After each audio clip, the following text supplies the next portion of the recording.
Hello, good evening, and welcome back to the Majority Show, coming at you live every Wednesday from at 7 p.m. on YouTube, Twitter, and Facebook, now called X. Do we actually call it X anymore? Still Twitter to us. Twitter. Anyway, we're here for another amazing night of anti-nationalist chat and discussion, of course, talking about the election. But here tonight with three hosts is Mark Zegveldt, David Griffiths, and Mary Devlin. How are you all tonight? Well, I've not been doing too well, I have to say. Sorry to say, I've been frequenting our local A&E for a couple of days. They think I had a kidney infection, so I am going to take it a little bit easy tonight. I'll just be managing the comments and just throwing my tuppence worth in every now and again. But just you won't be doing a Zoomer, Mary? I won't be doing a Zoomer, so I won't be the winner this week. There's a chance for us all.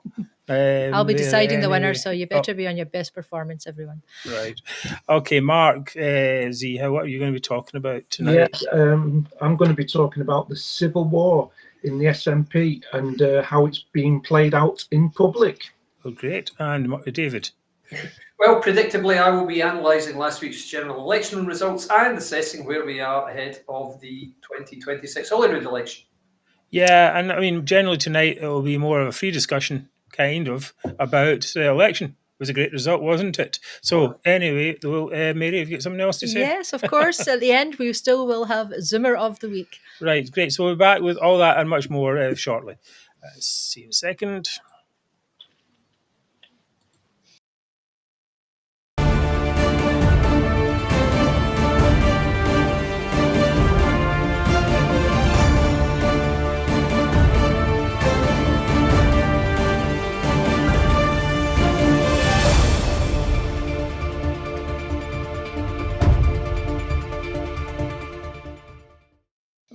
Right, welcome back to the Majority, Scotland's #1 politics chat. Thank you, Alan, for coming in, and for all of our regular viewers. Bramwell's here for Thursday. Thank you. We did do a great election night special. It was really good with myself, actually this current group. We also had Dean Thompson on, Craig Houston, and Aidan from Aberdeen, who was on there as well. So it was quite a good crowd, and we had a good discussion. Anyway, as you all know, our aim at the Majority is a thriving Scotland without the toxic nationalism that is strangling Scotland's potential, or maybe we should say has been strangling Scotland's potential. Yes. Well, there's still some of it about. Yeah. I'm here, of course, tonight with David and Mark Z and Mary. And as always, a huge thanks to our friends at UK Union Voice and United Against Separation Facebook pages, where many of you are watching from tonight. And remember, sharing is caring. The #1 thing you can do is to like the show on YouTube. Even if you don't subscribe, drop a little like. And if you can subscribe, please do so, as it helps to increase the reach of the show at the click of one button. And as usual, tonight I'll be managing the relentless flow of comments, so please keep them short and snappy, and I'll try to put as many up on screen as I can. Right. Also, before we get started, a little announcement. We're going to take a break for the next 2 weeks. I know, don't be sad. We will come back. But we've been working quite hard in the run-up to the election, putting billboards up, of course, in Glasgow, Edinburgh, and Paisley. And posting relentlessly on Facebook and Twitter, and generally exhausting ourselves with the election night special and so on. Thank you very much, Neil. We enjoyed doing it as well, but we are a bit worn out, so we would like to take a wee break and then come back in a couple of weeks and be re-energised for the 2026. Well, if anyone would like to donate to Mark and I and David and Mark Z going off to a spa somewhere, a luxury spa, to rejuvenate, then please go ahead. Well, I think that's possibly what's necessary in this case, but we'll just be taking a look. Yes, May does need to break. She's not been well as well. And I mean, that's the other thing. We've got some illness and all kinds of things have been going on this year, but you don't want to know about. But well, at least some good things have been happening, Mark. But yes, of course. In the political sphere, things have been going great. Now, it was undeniably a great day for anti-nationalists. The first hint of a big result was the exit poll at 10 p.m. And I think many of us were thinking 10 seats, Could that be possible? I don't think it's going to be more than that. I mean, that's what I was thinking anyway. I thought maybe 18, 15, 18 in a good day. Yes. But ended up far less, of course, with the SNP taking 9 seats. David, what were your thoughts when you saw or heard that exit poll?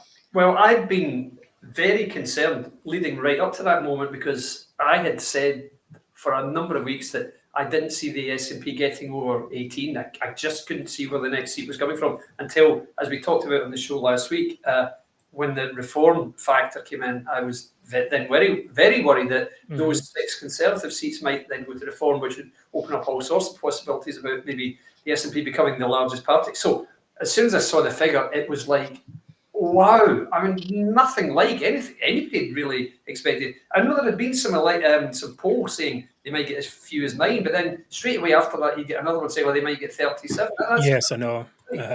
So and just to see that, and you know that fundamentally those polls are accurate. Fundamentally, they are. There's a variance that they might be wrong, but I was so chuffed. So yeah, it was like an enormous weight had been lifted off my shoulder, because the thought going through my head was, I've told thousands of people to vote this way. If I've got this wrong, my God, they'll never forgive me, you know. So it was just such a relief. It was all about you, really, David, wasn't it?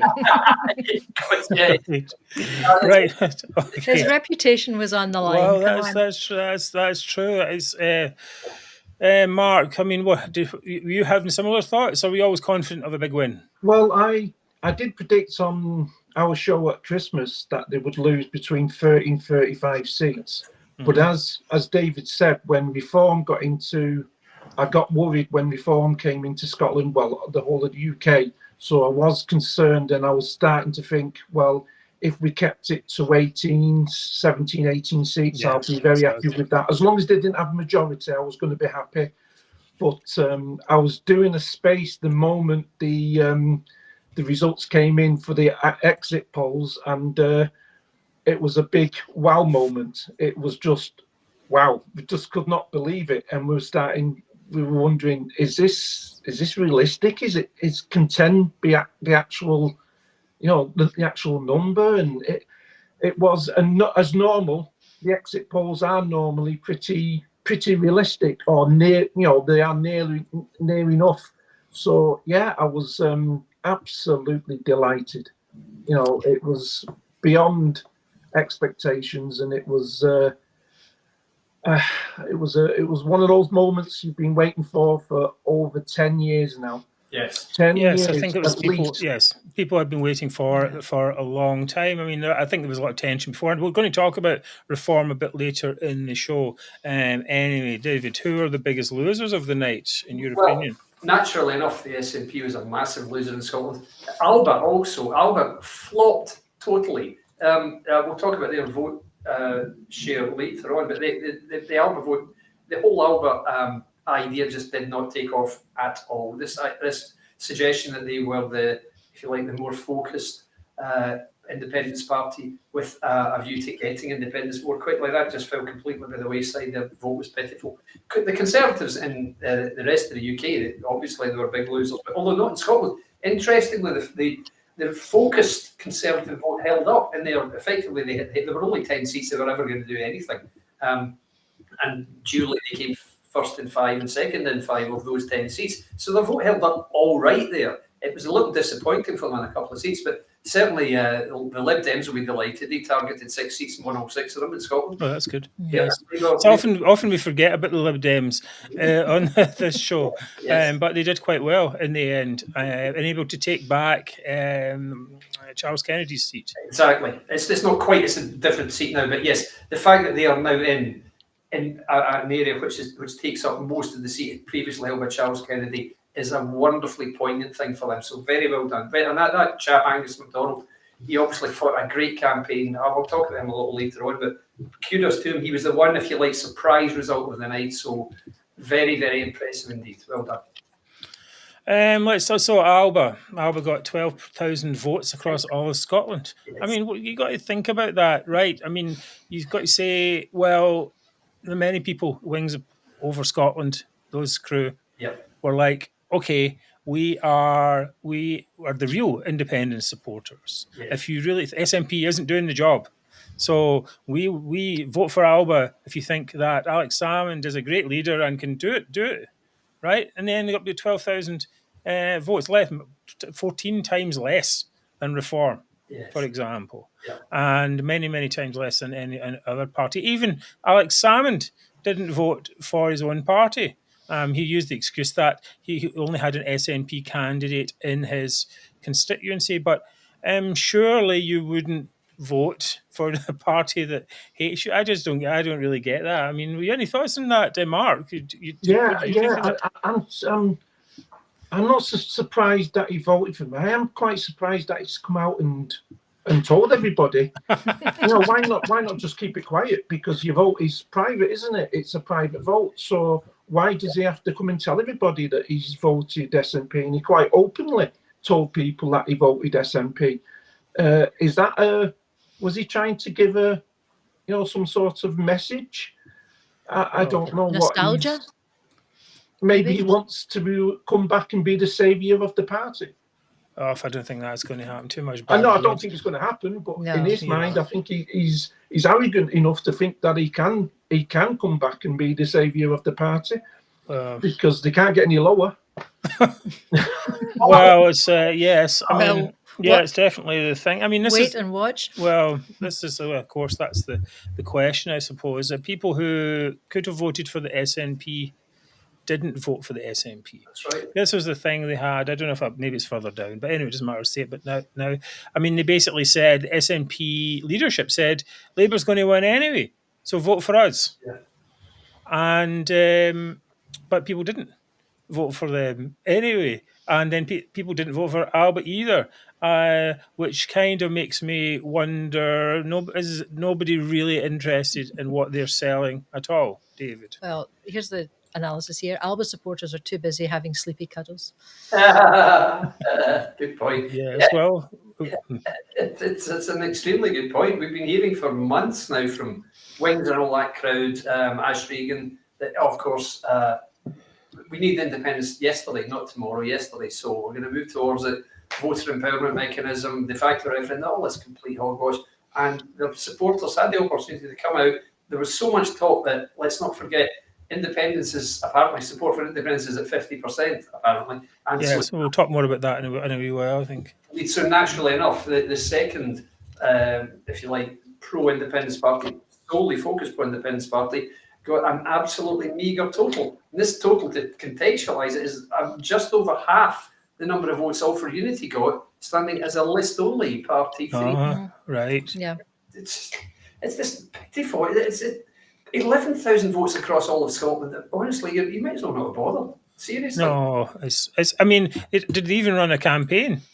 Well, the campaign was certainly online. I don't think they made any money, frankly. I don't think Salmon's putting any of his money up. I'm sure he's not. And so the guys they got, or the MPs they had, the guys who'd jumped the dike, so to speak, Handy and McCaskill, their campaigns were very low-key indeed. There's no way they were winning.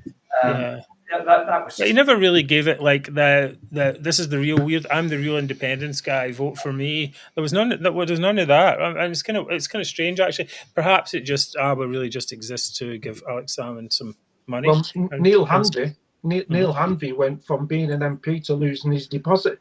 Right. So yes, it just shows you how they've fallen. Yeah. I just think I think it's personally, in my personal view, I think it's a big no for nationalism. Sure. I think people voted against nationalism. I think they've seen it and thought, no, it's not for me. And I think people have turned away from it. This idea that the 50%, I'd be surprised if they're not below 40% now. Oh yes, I think we'll go forward to that, I suppose. I mean, I believe it's one of the lies, and we're going to talk about that, the other lies that they've come up with since. But basically, it's a trailing. I mean, I think it's an idea. People like the idea to some extent of say, of saying yes. The nationalists in a poll, the nationalists have basically made it so that people might feel not so patriotic, for example, if they don't, right? I think there's a lot of that going on, and And I think we do have to get past this psychology of that to be a true Scot, you have to want independence, which the nationalists have built over this time. But as you say, Mark, the polls have been at less. What's that noise? Pardon you. I think Is that Doug? I think that's James Dean on his Harley. All right, okay. But I think the polls are certainly been hovering around low 40s, mid 40s, high 30s, and we're going to see a big decline in there. But it's all based on this biased poll question. So basically, what they're hanging on to, they're clutching desperately to this idea: 50% of people in polls, and in some polls, have said that maybe if it was the yes/no question was given to them, that they would vote yes. But in a real referendum, if there ever was one, well, we should know there probably won't be, that would be, do you want to remain or leave the UK? In that case, that gives an immediate 10% drop. So that could be, in the case of a poll that's 38%, goes down to 28%. Yeah. And then you talk about all the conditions that we could add on to it. Where is this bit? Right, yeah. Do you want an independent Scotland? Yes. But with a hard border with England? No, maybe not so much. With no UK pooling and sharing? Well, I'm not sure about that. With a dodgy currency? With no nuclear deterrent? Wait a minute. And with Hamza Yousaf as the Prime Minister spending all of his time talking about Gaza? No, thanks. So each one of those brings it down until you're basically left with the cranks and Anglophobes that the movement actually started with. So they're holding on to this, holding on to this poll result as if it's something real. Yeah. Right? It's not real in any way. And let's try to say this. In fact, let's move this on to this. The worst part of this is being parroted by journalists as well. Here's Conor Gillis talking to Starmer just a few days ago. I'll play about a couple of minutes of this. In general election, we obviously got a clear mandate for change. And one of the things that needs to change and reset is the relationship between the UK government and the Scottish government, which is why I'm really pleased that my first official engagement as Prime Minister, 2 days after I took up post, is here in Scotland having a meeting with the First Minister and the Deputy First Minister.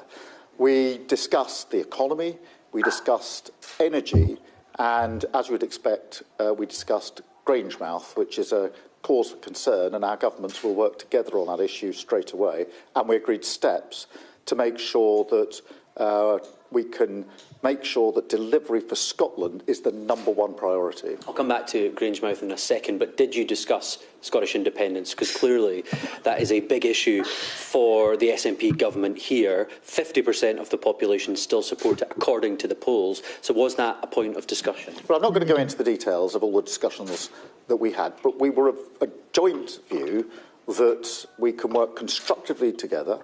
I'm absolutely clear that during the campaign I made a commitment that my Labour government would deliver for Scotland. That's why I'm back here, making good on that commitment, that promise, and starting the work of change across Scotland, and took this opportunity to reset relations with the First Minister and Deputy First Minister, and we will take forward further steps to ensure that that is bedded in now. Forgive me for labouring the point, but you don't need to go into the detail, Prime Minister, but clearly independence is a big issue in Scotland. You are here on day 2 of your premiership. Was that part of the discussion? Because clearly there is discussion across Scotland about this question. Well, there are clearly differences of opinion between us on some of the constitutional issues. But the point of this anyway, so you get the idea here. Why is the journalist pushing this? I mean, surely it should be Keir Starmer should just say, well, it looks like it was rejected at the polls, actually. So I don't know why you're talking about this. I mean, but he's trying to be waffle, of course. What waffle there? Doesn't want to rock the boat too early on, I suppose. But I mean, what did you think of that, David? Well, you can tell this is a very deliberate approach he's taking here. Look at Douglas Ross. For the last however many years, it's been 3 years, all Douglas Ross has said literally is, we want you to vote Conservative so that we can end the SNP's obsession with independence and say no to another referendum. And that's basically, he's said those 2 sentences for the last 3 years. That's all he says, nothing else. So what Starmer's thinking is, right, okay, well, I'm not going to take that approach. I'm going to do something a little bit different. We've talked at length about this idea that you give independence voters actually somewhere to go other than voting for a pro-independence party. And that's, I think, what Starmer's doing. They will not come out and say, listen, you idiots, you're not getting independence, forget it. Okay, what are you, stupid? Of course you're not going to be independent. You couldn't afford it. It's a ludicrous idea. It would never work. Your currency would ruin Scotland. It would be financially, economically, militarily, politically, socially, culturally catastrophic. Can't you see that? But apart from that, David. Exactly. That, of course, is the truth. And we all know it's the truth. But Starmer will never say that. Never. He would just say, well, I understand, like Starmer, I understand there's some people who want change. I don't blame them, but what I would say to you is that, so they're doing very mealy-mouthed, so they're not seen to be on the same side as the hated Tories. That's what okay. Yes. Well, I actually found it quite exciting when he talked about Grangemouth, because I haven't heard any of the politicians talking about Grangemouth. Yeah. And the fact that he was up on day 2 and he's saying we want to do something about Grangemouth, I mean, that's quite exciting. I think it's massively positive as well, Mary, because Grangemouth, I mean, we've all seen Grangemouth. You ever drive along the M8 or the M9? Yeah. That massive conflagration, you see that. Of course, there should be a refinery of some sorts in Scotland. And if you can't use it for that, repurpose it, sure. But do it. Don't just talk about it and all this nonsense that the Greens and the SNP say. Actually do something. And who better to kick that off than the Prime Minister? So I think he's been very astute the way he started the job in relation to Scotland. It's because he knows, we've talked about this, he's got to get Scotland on side to I think you're right there. I think that you're right with that. And I think there's two aspects to it, as you say. First is, why is a journalist asking this? But the second is, I think you're right. He needs to get everyone on side. Yes. It's not going to be Douglas Ross. Oh, you don't want we don't want a referendum. Vote for us. Nonsense, because it just encourages them. Really, we should be constant. We've always said this to Tories in particular, to say, it's referendum is just not on the table. We're actually talking about other stuff here, and I suppose in a rather long-winded way, Starmer did that. We're going to come back in a second, and we're going to talk about the de facto referendum.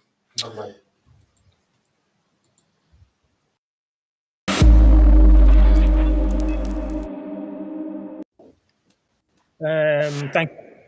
Sorry, before we move on, Alan Jack mentioning, I don't know what that noise is, but Alan Jack is mentioning the SNP Facebook page hasn't posted anything for 5 days. Or then morning.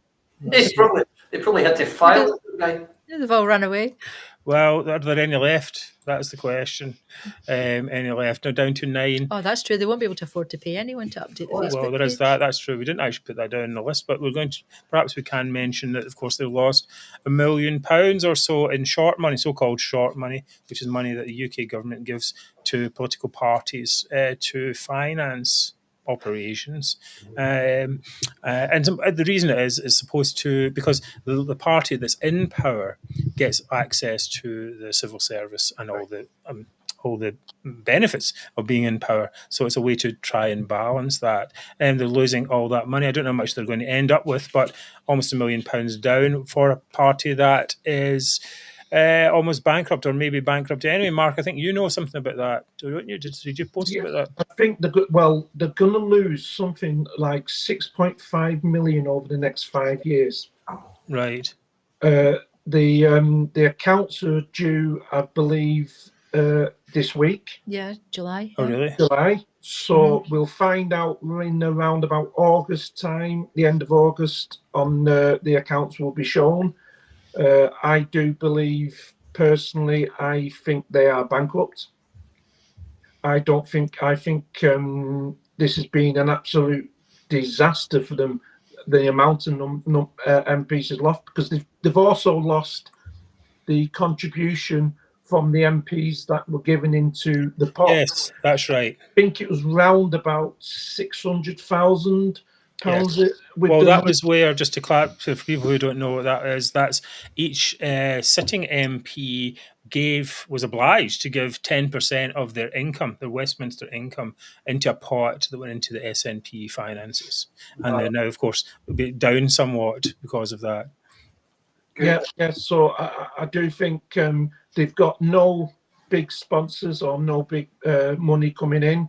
They're living off the pennies they get in the jars when they go around the pubs. in Glasgow asking for money. Well, I don't think Glasgow's a big market for them anymore. They lost the entire central belt, and so I mean, maybe in the north. Where are they still strong? They're still very strong in the northeast. In the northeast for some reason. Yeah, exactly, and that's pretty much it, to be honest. So I will rhyme off all the seats that they have later on, but yeah, right. Well, it doesn't take very long to do that.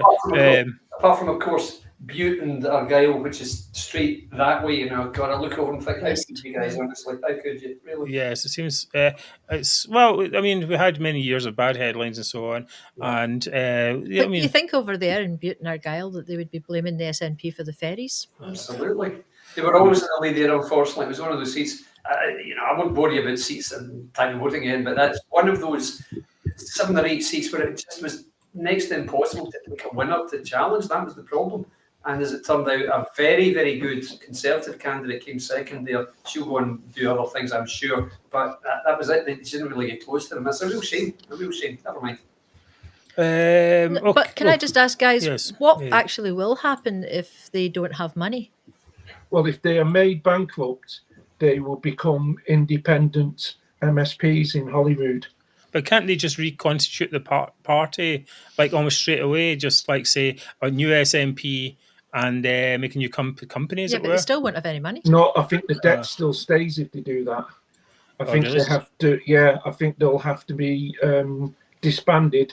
They can start a new party, but they can also sit as, I believe they'll sit as independent MSPs, so they could still vote as a group. They can still, Swinney could still be the First Minister. Yeah.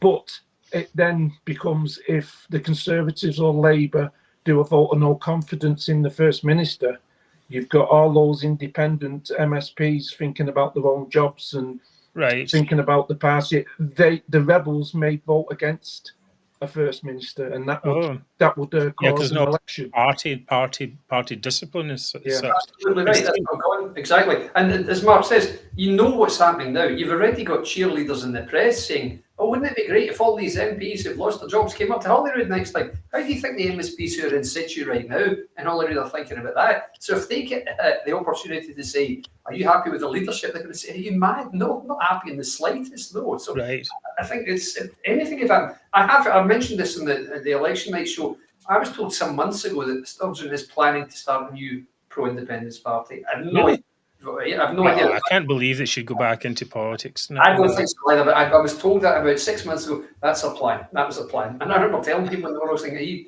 serious?" Apparently so. But this is the thing, I get so many stories that it's hard to tell. Well, she had everything she wanted in the SNP. She did, but we all how could she have any more than what she had? Well, power is an addiction to some people, but I don't actually get that impression too much from her that she would go back in and do that again. I mean, she's going to be like Alex Salmond Part 2. Exactly. Sitting in the edges and then losing her deposit. It's humiliating stuff. And not only that, Mark, but how many of the people she's roughed up on her way up would be ready to stick the stiletto into her the way she did Salmond? So, and when he came very close to going to jail, and if even 1/10 of the stories I'm hearing are remotely correct, there are people in her administration who are very much in danger of going to jail also, for a lot more than touching some woman on the knee in a cab one night, an awful lot more. So, but these are just rumours. It's hard to say whether they're real or not. But let's be honest, if Bransford was nothing, it would have been thrown out months ago. Yes.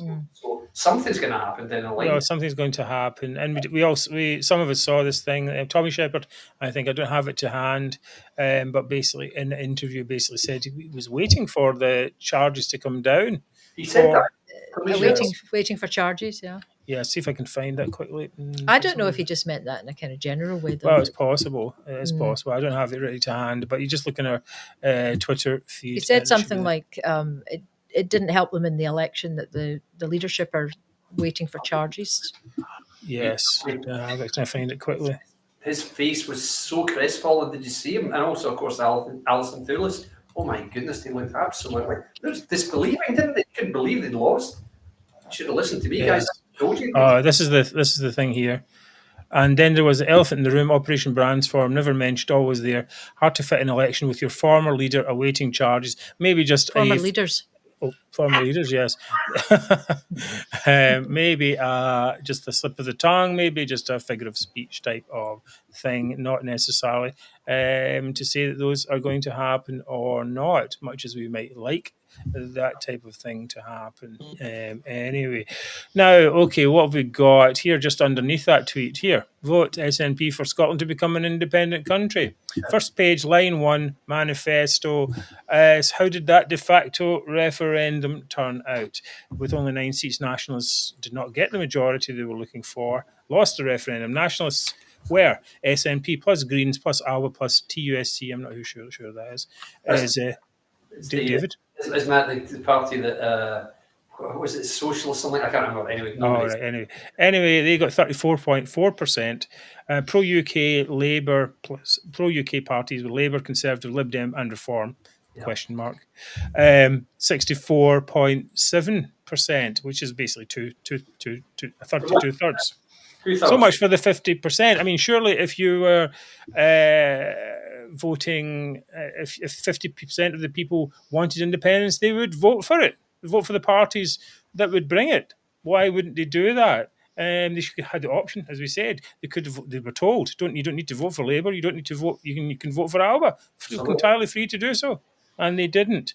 Of course, now we never agreed in this idea. This is the important point, that we never agreed that this was a de facto referendum. It's a ridiculous idea to make any election, a general election, or even the Scottish elections, into a referendum. That's what referendums are for. So, I mean, this is it. But the SNP said it was a de facto referendum. It was their terms. So we can hold them to their terms. They said this is going to be a de facto referendum. Therefore, they lost. But the problem is, of course, they have this heads we win, tails you lose strategy, David, don't they? They do, depressingly. What they say is exactly that. So when they were asked in the lead up to this general election, okay, so your premise in this election is that you're standing on a pro-independence ticket. Is that correct? Unambiguous, undeniable. That's what you're doing. Yes, it is. Independence is page 1, line 1. If we win, independence talks with the UK government commence immediately. So the question then is, okay, that's fine. So what happens if you don't win? What happens then? So is independence off the table? No, independence stays on the table because we have a mandate from 2021. So it's just ludicrous. It's just schoolboy politics. You can't go into an election, a general election, and say, this is our standpoint. Okay, so if you don't win, what happens then? Then we go back to the standpoint. I know but I think the voters are wise to that type of nonsense, right? I mean, the whole idea that they could start negotiations with a majority of seats when they already had the majority of seats. Exactly. The voters don't like to be taken for fools. And I mean, even SNP voters, I'm pretty certain, don't like to be taken for fools. Mark, do you have any thoughts on this? Yeah. My view all along is a de facto. There's no such thing as a de facto election. General elections are about a number of policies, a number of issues, and nobody votes on just one issue. Now then, my opinion was, after the court case, and they were told that they don't have control over referendums. It's the UK government that have control over referendums. Now, having 9 seats at Westminster, they've got no right to stand up and ask for a referendum. They've only got 9 seats. We've told them, the Scottish people have told them very clearly that we reject independence. So they can sit down now at Westminster, and the question shouldn't even be asked. No. Now, but it's going to come back right at the Holyrood elections. This is what they're already saying. No, let's say they're already saying, and we have this. I'll give you this quote from the Nationalist blogger Wee Ginger Doug. Says that the same strategy would work in 2026. The SNP needs to adopt a much more ballsy, confrontational, and assertive approach to independence, and that means some variant on turning the next Holyrood election into a de facto referendum on independence. Right. So I mean, but they can't, because they don't have Holyrood is just a devolved administration. That's what right. Holyrood is. It's to run a devolved administration. Now, Westminster is where they hold the power of referendums, and the UK government hold that power. So it's the representatives at Westminster who have only got 9 seats. It's their remit. UK government can sit there now and turn around and say, shut up, you get on with your day job, which is a devolved administration. You've been told by the electorate that Scotland do not want another referendum. You're not getting another referendum. And this is what I would do if I was Starmer. I don't like all this pandering. We've pandered to these people, minority of people, for far too long now. Yeah. Starmer should stand up and say, there's no more referendums. You've had that. The Scottish people voted in the general election to reject your independence. They rejected it in the general election. Yeah. Get on with your day job.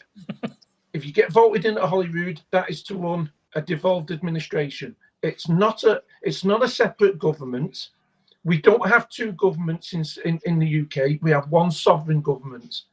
And they should be told, just get on with it. Get on with what you're supposed to do. You don't have a mandate. The mandate is to run. All you have is a mandate to run Scotland's devolved policies. That's all you have a mandate for.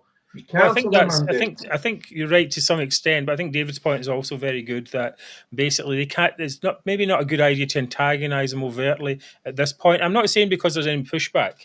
I'm not saying for that big pack, but it's easier as a way. Was it easier to get flies with honey or something? But we've done that for how many years have we done that? I know the pandering. I understand that, and I think if for example, there are multiple approaches. I think you can robustly say that, yes. But I think actually also I do think that we have to look at the makeup of Starmer's cabinet, as it were, and we've got or actually of the MPs that were elected, and we have Blair McDougall, who ran the Better Together campaign, yes. Pamela Nash ran Scotland in Union, and there's a whole bunch. There's Ian Murray, yeah. as well, new Secretary of State for Scotland. These are all people who are very robustly pro-UK. Exactly.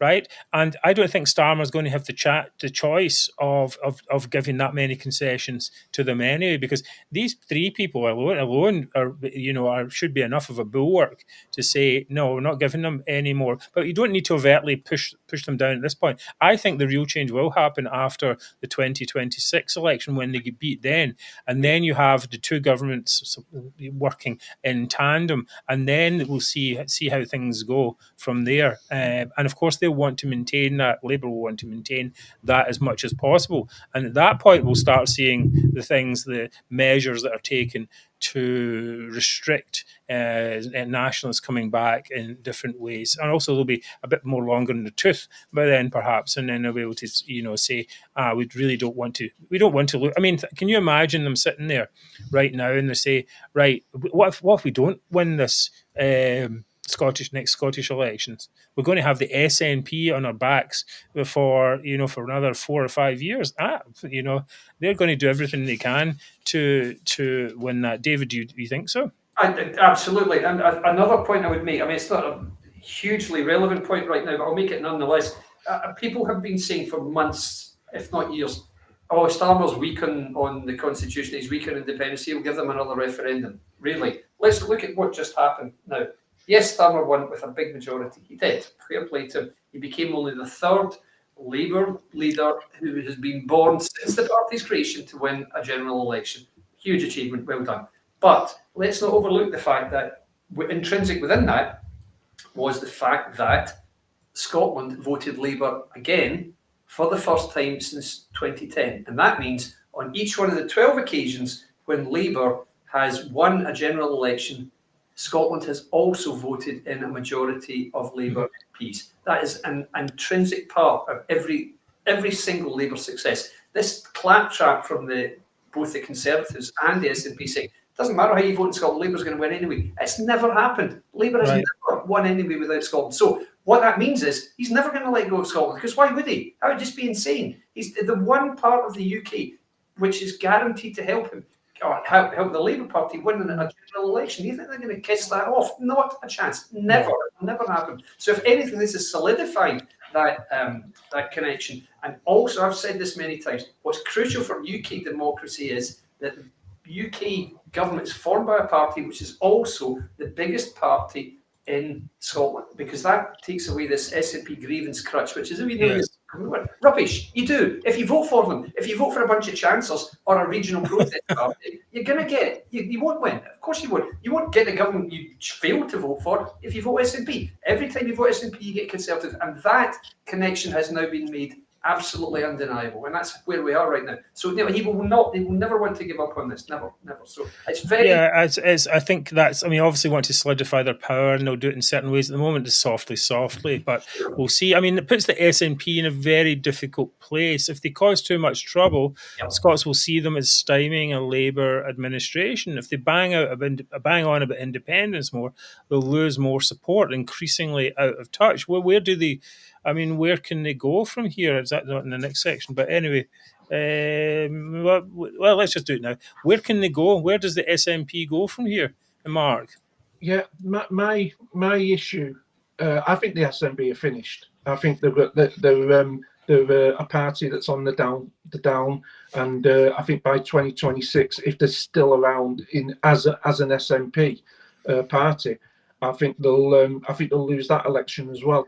But my big issue is we're already seeing a Labour government saying, well, let's look at giving them extra powers, extra devolved powers, pandering to the SNP again and to nationalists when they've just got a hiding at general election.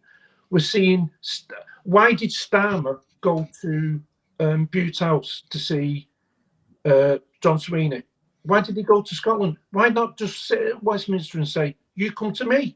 Well, I could have done that, but I think it's important for him to go around. And also, remember when Boris was trying to come up, or even Farage or whatever it is, and they're like, "Oh, you're not welcome here," and all this type of stuff. So I think it's part of that, touring the nations. We don't really like that expression too much. I do think there has been some talk of devolution. I remember talking with one of the MPs who said that most of that basically doesn't apply to Scotland. And I think, as I said, we've got these quite strong pro-UK people in there. And I don't know if they're necessarily devolutionists, but I think they're very much against giving anything to the SNP and giving them any powers. I think we'll see how that actually comes in practice. I'm just going to make another point before we go to the break.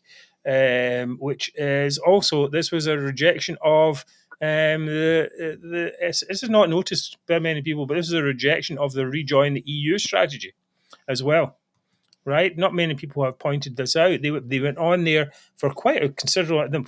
Number one was independence, and number two was this getting to rejoin the EU. Now it's obviously a failure as well. Will we see the end of that type of talk? Or is it just going to go on like a malignant, malignant something? It's always there on the side of your behind. Tumour. Yes, David. Right. In my opinion, the SNP campaign was disastrously ill-conceived. They stood on a pro-Gaza, if not pro-Hamas platform, certainly pro-ceasefire, but although not really in any way pro-Israel. They talked about this far too much. The first week of their campaign was taken up with all talk about Matheson's iPad. It's unbelievable. The lack of touch these people have is just staggering. And then, of course, the other big thing was we want to get back in the EU. Nobody wants to get back in the EU. Nobody does. Nobody's interested in the EU right now. It's an old debate. It's a years-old debate. It's finished. The whole thing. It's like saying it's our oil. It's finished. Stop. Independence in Europe. It just seems like what that's two failed referendums. Why are you still banging on about two failed referendums? Exactly. Like, can you not move on? Right, okay, we'll come back and we'll try and get through a few other things. I don't think we'll be able to do all the things we plan to do today, but we'll see what we can get through.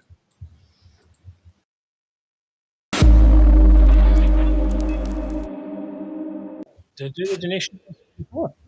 All right. Please donate. We survive. We don't do this for money, but money helps us keep going. right? So please, if you can, help us keep going in the majority and help power our fight against toxic nationalism through 2026 with a monthly or one-time donation. You can go to our website and you can click the blue button at the side of every page. To do so, you can leave super thanks, super sticker, anything you can give is most appreciated and will be used, as I said, to keep fighting. That's what we need to be doing. Let's talk about the lies they've come up with so far. We already talked a little bit about 50% of Scots want independence, and what they get the Tories out election. It wasn't that. I mean, this is just clinging to false hope. Really, is this? I mean, this is how. Is it? Is this the? I mean, Mark, you think it's the end here? David, do you think there are ways they could come back? Well, I think it's going to be extraordinarily difficult for the SNP to come back, certainly in the next 2 years, because they've just had an absolute hiding. And let's not forget, what we've seen really is a correction in Scottish politics, because the SNP became strong in Scotland. 2007, they just about scraped over the line with a minority administration with the Conservatives incidentally, in Holyrood. But 2010, even after that, they lost the election massively. I think Labour got 41 seats, SNP got 6. And that, let's not forget, 2010 was way after Iraq 2, which is supposedly the catalyst for everybody jumping ship from Labour to the SNP. What happened after that? 2014, Better Together, and that's when the SNP really got some traction. And the sight of Labour MPs and MSPs sitting on the same platform as the hated Tories was just too much for these fervent Nats who just couldn't stand it and decided that was it. Of course, by that time, Salmon had gone, the referendum had been lost, but I think the next election was, right, okay, we might not have won this, but don't you ever think we've forgotten about this, all that kind of nonsense. And so the SNP won 56 out of 59 seats. Now, since then, that's what, 14 years ago, or sorry, 9 years ago, I should say, there's been a very much overdue correction. And we've finally seen it now. So that's... Yeah, but the problem is they'll say, I read a post today, say, oh, look, this is political gravity. We're going to go back. And, you know, after 2 years of Labour, it's going to be a disaster. Yeah. And I don't really see that. I think that Labour have started, actually, it's maybe even better that they started with quite a low vote share for them, because they have to prove themselves. And I think there's going to be a lot of proving themselves in this situation. Now, some of the cabinet choices Starmer has made, a bit dodgy, to be honest. But I mean, they're going to be wanting to say they're going to want to win this next one, and they're going to want to win this Holyrood thing. So I think it's. I mean, and the media is going to be on their side pretty much anyway. So it seems a bit. It seems like there's going to be quite a lot of for them trying to really push their positives. Yeah, and especially, I think we see one of the things I do feel there is a certain sense of positivity. We see people, Scottish MPs, going down to Westminster and appearing to actually enjoy being there, instead of Mary Black moaning constantly about not wanting to be there. For example, just one example, or the rest of them, their faces tripping them on there. We don't want to be here. We want an independent Scotland. We want this. We want that. And people are like, well, what are you doing for us?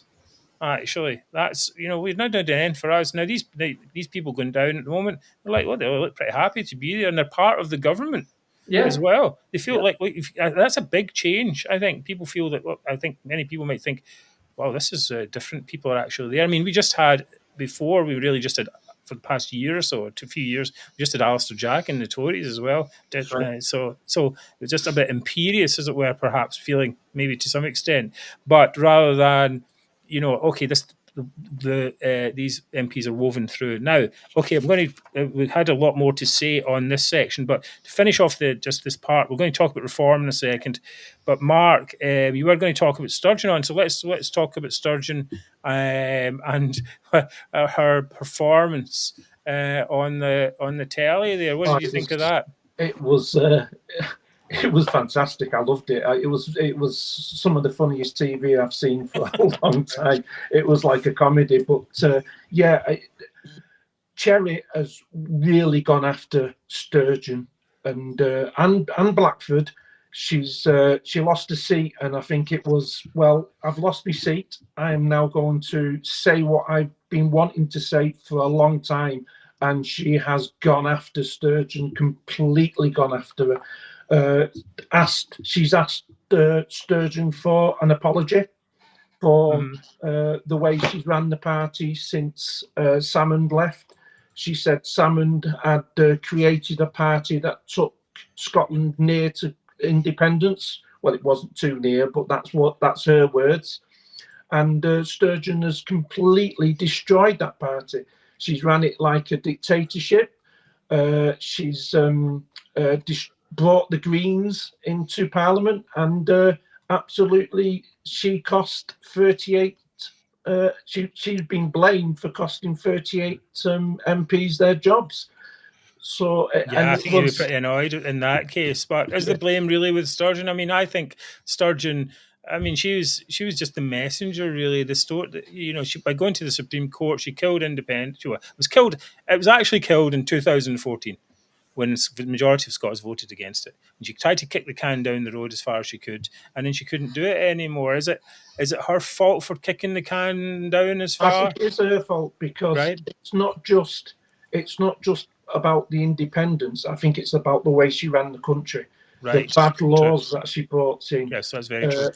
And especially the Green Coalition. I think that was a huge thing that brought the SNP down, because I don't think nationalists have forgiven the SNP for bringing the Greens into government. Yes, and interesting point last week was that when people were talking about tactical voting, for Jackie Baillie in the Scottish elections meant that they deprived the SNP of the majority, which meant that they had to get the Greens, or in their minds, they had to get the Greens in.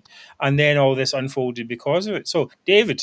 They got the Greens, sorry to interrupt, but they got, I mean, okay, they had to bring the Greens in, but they didn't have to let them, it's all to do with David. David did it all here with his tactical voting guide in the last election. That's what it was. It's all down to you.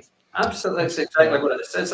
All I would say voting guide is, well, the one thing I would say is Scotland Union were fantastic. They had a very, very accurate first stab at the numbers and then the parties and the constituencies. But it was, I have to say, it was quite predictable, because I had the first stab at it almost a year ago when there was no polling, nothing, no betting. And I got 53 with the final 57 results in terms of pro-UK parties to do the best. Correct. And I changed the other four before it started. So, honestly, guys, all I would say is, if you've got a clear, unbiased approach to this, and you look at the seats and you look back 3 or 4 elections, you look at the trends, you can predict what's going to happen. If you do that and say, this is how to vote, it genuinely does work. And this is what I've said on this show. I've bored everybody about it, I know, but it really did work. No, it really worked, and worked in the last one as well. Right, okay, we'll finish this part off with a one sentence answer. Should John Swinney resign? Mark Z. Yes, without a doubt. I don't know where he goes from here. His position is untenable. There are already MSPs coming out already saying that he's the old guard. Get him out. Yep. The campaign during the general election, there was no leadership whatsoever. Get him out. That's what I think they'll do. David? He should go. I hope to God he doesn't go, because he's absolute rubbish. I hope he stays.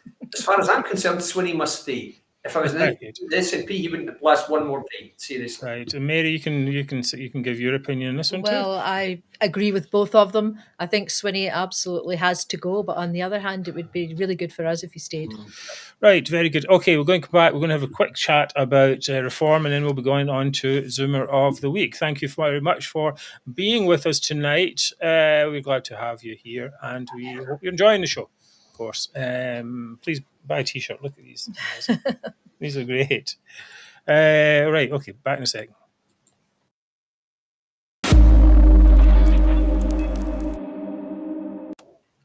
Right, okay, did reform split to the SNP one?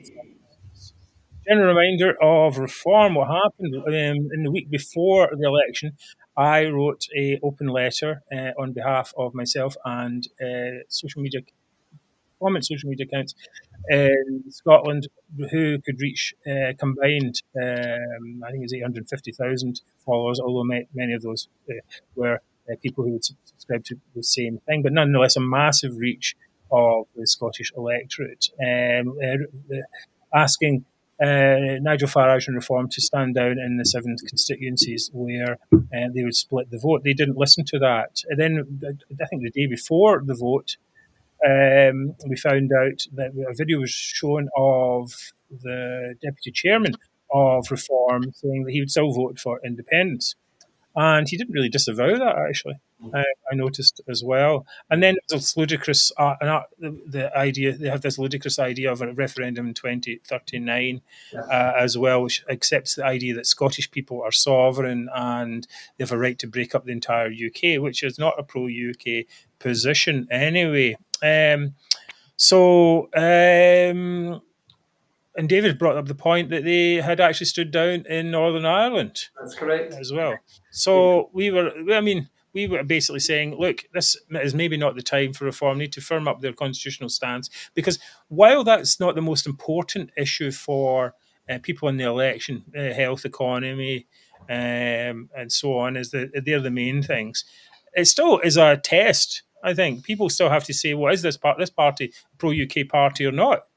Right, and that's not entirely clear from what's going on with them. Anyway, the election happened, and we found out that they did indeed split the vote in 5 seats. I think here I've got Moray West, Nairn, and Strathspey. Well, the SNP got 1,000 more votes than the Tories, and the Reform vote was 3,490. In Aberdeenshire North and Moray East, the SNP got 942 more votes than the Tories, and the Reform vote was 5,000 in that case. In Aberdeen North, SNP got 1,760 more votes than Labour, and the Reform vote was 3,700. So I think we can see from that. This is from Labour, in this case. So that would have been people who tactically voted for Labour, perhaps. Now, perhaps 1,760. Is it possible those could all have been tactical votes for Labour? Maybe, maybe not. But in Dundee Central, SNP gets 675 more votes than Labour, and the Reform vote was 2,363. Now, that is a possibility there, certainly. And in Arbroath and Broughty Ferry, SNP 859 more votes than Labour, and the Reform vote was 3,800. So basically, we're seeing the situation exactly as expected. But imagine the SNP had lost those seats. They would have been down. Instead of 9, they would have only had 4 seats. Exactly. 4 seats. Exactly. And the only reason Reform is getting away with this, I think, is because the SNP did only get 9 seats. If it had been higher, say in the 20s, that could have been the difference between a majority SNP and not. David, David, do you think those people would have maybe stayed at home anyway? I mean, we have to be devil's advocate in this. We can't just say, "Oh, right, it was Reform that did it." But I mean, we have to go through the possibilities.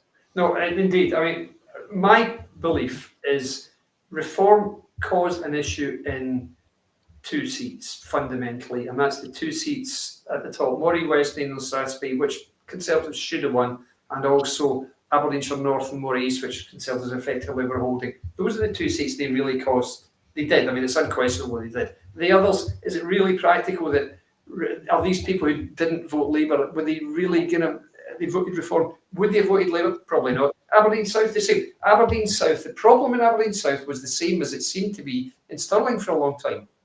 2 parties, both convinced only they could win. The other party, they can't win, it's only us. And what happens in Aberdeen South especially, Conservative and Labour both finished pretty much exactly on 50-50 of the remaining vote, 4,000 votes behind the SNP. So that's wasteful and it's unfortunate, but it happens. But in the 2 seats at the top, had Reform not had this resurgence when Farage came back on board, the Conservatives would have won both seats unquestionably. They would have done, and they should be holding those seats today. It doesn't help that Ross did what he did with David Dugan. That was appalling. No, that's a disaster. What seat was that again? Sorry, he was.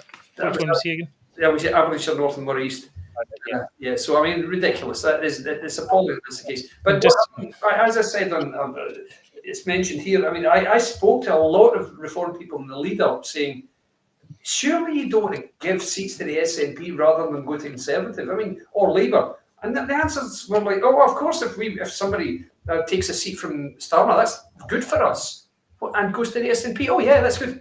Okay, fine. In that case, if you think I'm going to do any work with you guys, forget it. If you're actively campaigning to get SNP MPs elected, I'm having nothing to do with you. In fact, I'll work against you. I don't care what you say about immigrants or about women not having penises. I couldn't care less. If you're trying to get SNP MPs elected, I'm having nothing to do with you. I know, it's crazy. Exactly. I wonder how strong they will be in 2026. Let's say, I'm not going to say that the immigration issue will be fixed by then, but what if Labour makes progress on it, and the media says they're making progress on it? Then immigration may not be such a big issue, and the Tories, of course, maybe reconstitute themselves. Now, it might take longer than 2 years, but the process may be underway. Yeah. So I don't know if Reform's position is all that is as strong as the current supporters may think they are. But nonetheless, irrespective of that, the majority's aim is to stop toxic nationalism. And we reject nationalist parties, of course, and we support pro-UK parties and politicians, and we push for them to stop appeasing nationalism and be more robust in the defence of the UK. And the present Reform is weak on the Constitution. Yes. It's a major issue for us and people like us. It has to be sorted out. So if they do not fix this, and they've got time to fix it, but they should have fixed it already. But if they don't fix this, then people like myself and many other people will not be able to support them going forward. I don't even mean support them even. I mean just even consider them as candidates. To say, look, you're not a pro-UK party. Why should Conservatives in particular vote for you? I don't think that's not right. That's right. So, okay, Mark, you can final say on Reform, and then we're going to move on to. Yeah, I personally don't think Reform is going to be an issue until 2026. I think the vetting was absolute disgrace. Didn't vet any of the candidates properly.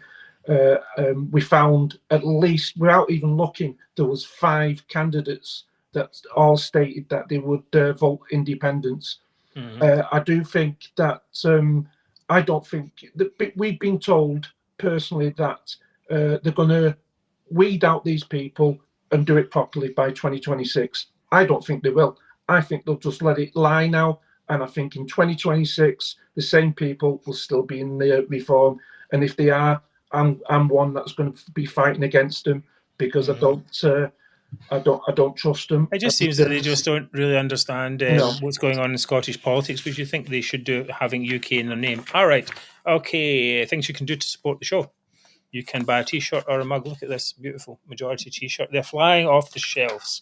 You can subscribe to the show on YouTube. That is good. We're getting subscriber numbers rising every week. Please tell your friends about us, and you can do all of the above, which makes us extremely happy and fulfilled. Underlined exclamation mark. Coming up is a moment you've all been waiting for. It is Zoomer of the Week. Yay.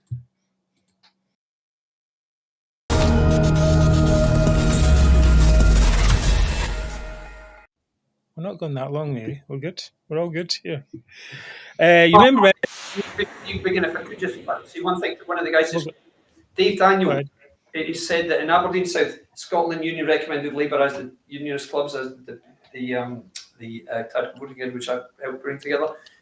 We recommended Labour, but a very heavily promoted guide said Tory. Unfortunately, that was the case in a lot of seats, including East Renfrewshire, Ayr, Stirling, and even the North Ayrshire seats, so North Ayrshire and Central Ayrshire. That didn't help at all. It didn't help at all. There were people who have got no political sophistication, frankly, who were making predictions, and it didn't help.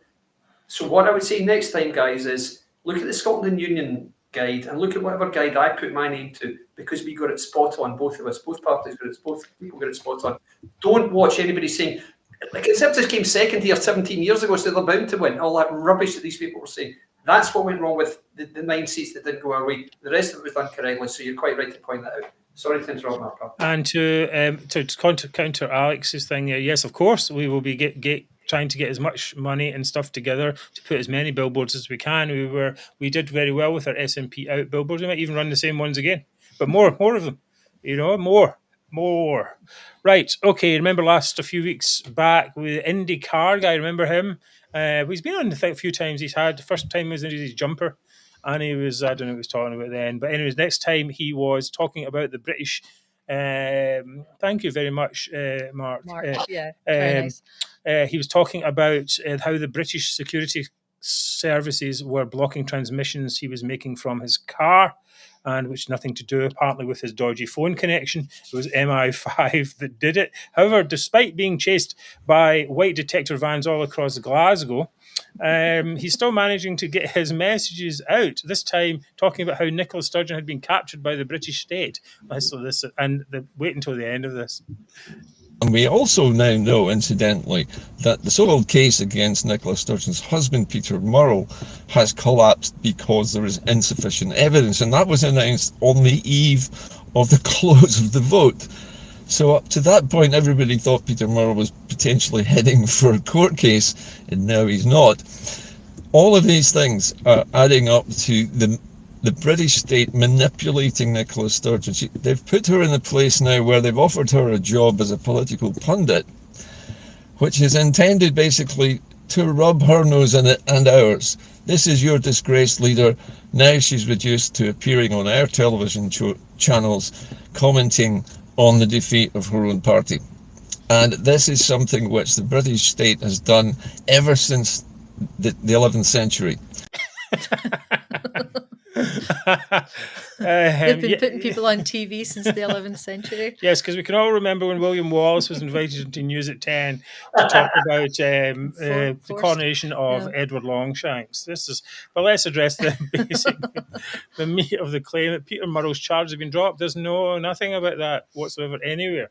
So in addition to fake news, it's just crazy news as well. Nothing, nada, zilch and zero, it says here. What kind of nutter must you be to actually make up this nonsense? If anything, though, the British state should be amplifying these messages and putting them out across all kinds of channels to show how batshit crazy this guy is. Oh, and that's right. That's exactly what we're doing now. We're looking forward to a check from NI5 any day now. Until then, though, the Indy-car guy is my nomination for Zoomer of the Week. Oh, good one.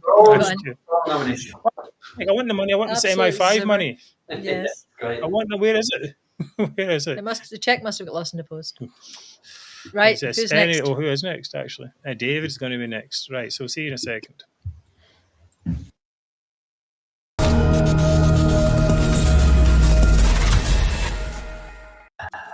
Right, where are we? I've got this. I had this a minute ago. You're up. My nomination this week is. Oh, can't hear you, David. Someone's up your microphone. Hang on, sorry. Wait a minute. That's it. It's good. Get me out. Good. Okay, cool. Yes. My nomination this week is Lesley Riddoch. Lesley, as you probably noticed, has been dreadfully upset since election night. Why? Well, why should you? Why is Lesley upset? Ahead of the vote, she was so hopeful. Every poll showing anything less than an SNP washout was faithfully and very, very confidently shared by Lesley, saying, "Look, it might not be too bad here. We're only going to win. We're only going to lose 23 seats and all this nonsense." But alas for Lesley, it wasn't to be. So since Friday, she's appeared on various media outlets, mainly Radio Scotland. She's on there all the time, trying not to sound too angry. She actually said, "I'm not angry. I'm not angry!" That's what it was like. She is also desperate to find fault with Starmer's fledgling government. So all the better if she can build a little anti-Scottish grievance in there. So angle in there. So she hit the jackpot yesterday because I don't know if you got the tweet there, Mark. Yeah, I've got it here. Okay, it's up top here. The idea of it was to say, right. So Starmer came up to Scotland and he said, "We've got 37 Labour MPs all working to deliver for Scotland." And she added to it, "But only 2 out of 109 Labour ministers or spokespersons live in Scotland, and only 2 more are Scots born, not the impressive." Okay. So let's just filter that down a little bit, distill that. You've got Lesley Riddoch, born in Wolverhampton, raised in Belfast, educated in Oxford, saying there aren't enough Scottish-born people in the government. Lesley, that is quality Zoomerism. I take my hat off to you for that.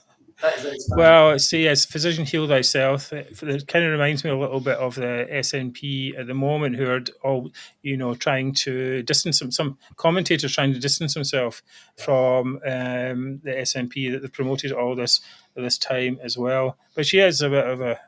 Why is she always in the telly? Get her off the telly. Right. Anyway, Mark, you're up next.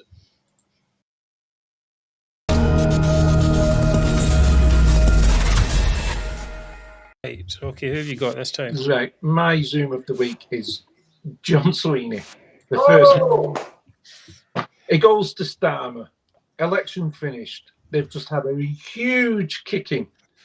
38 seats lost. And he goes to Starmer and says, Mr. Prime Minister, we have a mandate for independence through the 2021 Holyrood elections. That's insane. And which actually Nicola Sturgeon had said wasn't an election about independence. That's right. So he then says to the Prime Minister, you have to give us an independence referendum because we have a mandate. It may be back from 2021. We may have said it wasn't an actual independence election, and we may have only got 9 seats in Westminster, but we still have a mandate. I wonder what the answer was by the Prime Minister. Yes, I think just stand there. How not to laugh? We said, John, I'm going at the back door. That's what he did. How can he stand there with a straight face and tell the Scottish people who've just told him no? Yes, but you told me in 2021 we could have one. I know. Yes, but we're telling you in 2024 you can't have one. It's absolutely. I mean, can they? This is the thing. I suppose this is the thing. Can they would have to really give up the idea. If they actually wanted to succeed, they'd have to have to govern and give up or give up independence. Give up independence. Yeah. But then they wouldn't be the party that they would be.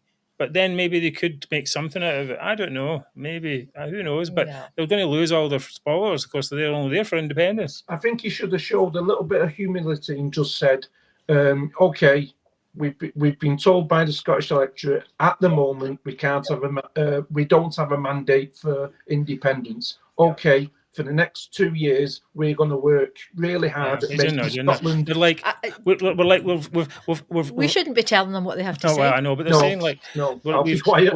We need to have a period of introspection and all this type of nonsense, and then they're like, but we still support independence 100%. It's like that's the problem. Yes. Anyway, Mary has not got a Zoomer today, but she's going to decide. Well, someone, as Karen is saying, all strong candidates tonight, and Mary has a tough choice. So let's look at the options. We've got the batshit crazy Indy-car guy who thinks that the BBC have been hosting people to rub their faces in it since the 11th century. We've got Grievance Granny Lesley Riddoch, who's not angry. She's Grievance Granny's the other one. Oh, is she? Sorry. Oh, Lesley Riddoch. Oh, yeah. You're right. Lesley Riddoch, who is not angry. And I've got a mandate. It may be very old, but I've got a mandate, John Swinney. Okay, guys, I am going to go for the Indy-car guy because he is oh, come on. He's the most zoomery. She always is.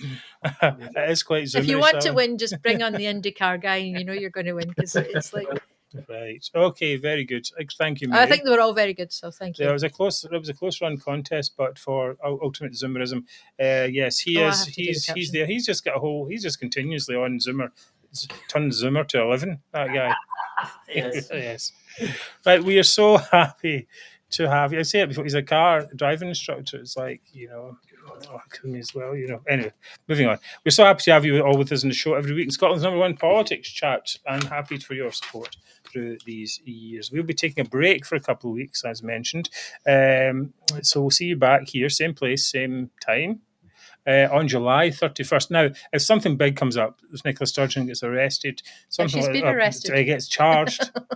She gets charged, or there's really some big news will come on. We'll do a special. Anyway, but All hoping for some quiet times in politics. Well, not all hoping for that, just the next week or two. All right. Thought for the week is a huge thank you to everyone who helped push Nationals back. Every tweet, helped us win. Watching the show helped us win. Telling your friends helped us win. Whatever. It was great. We can all enjoy this victory. It was hard won.